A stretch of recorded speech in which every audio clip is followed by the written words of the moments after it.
ग्रामीण विकास एवं पंचायती राज विभाग से बड़ी खबर आपको देंगे। मनरेगा में कार्यरत कार्मिक नियमित होंगे। राजस्थान संविदा नियम 2022 के तहत नियमित किया जाएगा। 4,966 संविदात्मक पदों के स्थान पर अब नियमित पदों का सृजन किया जाएगा।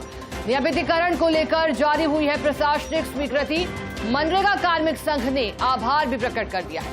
ग्रामीण विकास मंत्री डॉक्टर गिरिराज मीणा का आभार जताया गया है और एक वो सूची भी आ गई है, लेकिन राहत देने वाली खबर है क्योंकि संविदा कर्मी लंबे समय से मांग कर रहे थे कि उन्हें नियमित किया जाए और अब जब नियमित किया जा रहा है तो फिर राहत उनकी लगातार बढ़ गई है। ज्यादा जानकारी देने के लिए हमारे साथ सहयोगी जियाउद्दीन जुड़ गए हैं। जियाउद्दीन, लंबे समय से इंतजार था, बताइएगा कि कैसे मुमकिन हो पाया ये?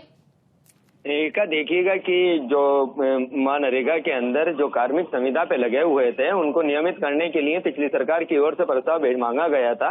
क्योंकि सरकार बदली उसके बाद से लगातार ये जो ग्रामीण विकास मंत्री थे डॉक्टर किरोड़ीलाल मीणा से उनसे वार्ता कर रहे थे, मांग कर रहे थे। ऐसे में डॉक्टर किरोड़ीलाल मीणा की पहल के ऊपर अब ये आदेश सामने आए हैं जिसमें 4,966 संविदा कर्मी हैं उनको नियमित पदों के ऊपर सर्जित किया जाएगा।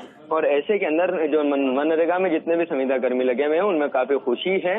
उनका यही कहना है कि एक लंबे संघर्ष के बाद उनको ये जीत मिली है। क्योंकि अगर बात की जाएगी पिछली सरकार की, तो पिछली सरकार के समय में नरेगा कर्मियों ने लगातार आंदोलन किए, कई आंदोलन चले, कई स्तर पर आंदोलन हुए और उसके बावजूद भी इनको सफलता नहीं मिल सकी थी। लेकिन अब बजनलाल सरकार के अंदर अब इनको नियमित करने की प्रक्रिया शुरू हो चुकी है और उसकी प्रशासनिक स्वीकृति भी जारी हो चुकी है। फिलहाल एक राहत की खबर है और बड़ी खबर है उन लोगों के लिए जो काफी दिनों से संघर्ष कर रहे थे अपनी मांगों को लेकर। जी जियाउद्दीन, तो अब तक क्या अड़चनें आ रही थी जो ये नहीं हो पा रहा था? देखिएगा, चूंकि जो राजस्थान सरकार की ओर से जो संविदा नियम 2022 बनाए गए थे उनके तहत इनके तहत पत्रावली मांगी गई थी, संविदा कर्मी की जानकारी मांगी गई थी।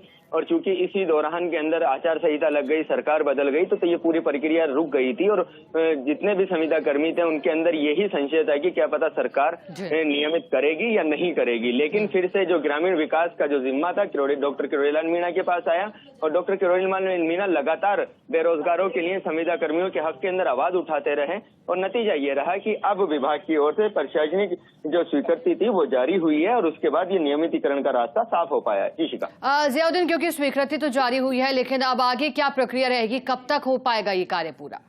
देखिएगा, प्रशासनिक स्वीकृति जारी हो चुकी है। अब जो प्रक्रिया है वो पूरी तरह से शुरू हो पाएगी और इस प्रक्रिया के अंदर जिस तरह से इनके वेरिफिकेशन किया जाएगा, नियुक्ति दी जाएगी, पद स्थापित किए जाएंगे और अलग अलग जगहों पर इनको नियुक्ति दी जाएगी। फिलहाल जो प्रक्रिया है अब जल्द ही शुरू हो जाएगी और उम्मीद ये लगाई जा रही है कि लोकसभा के बाद इन तमाम लोगों को नियमित पदों के ऊपर सर्जित कर दिया जाएगा। जी बिल्कुल, और अब पंख लगे हैं संविदा कर्मियों को क्योंकि नियमितीकरण की राह खुल गई। शुक्रिया जिया, आपका साथ जुड़ने के लिए, जानकारी देने।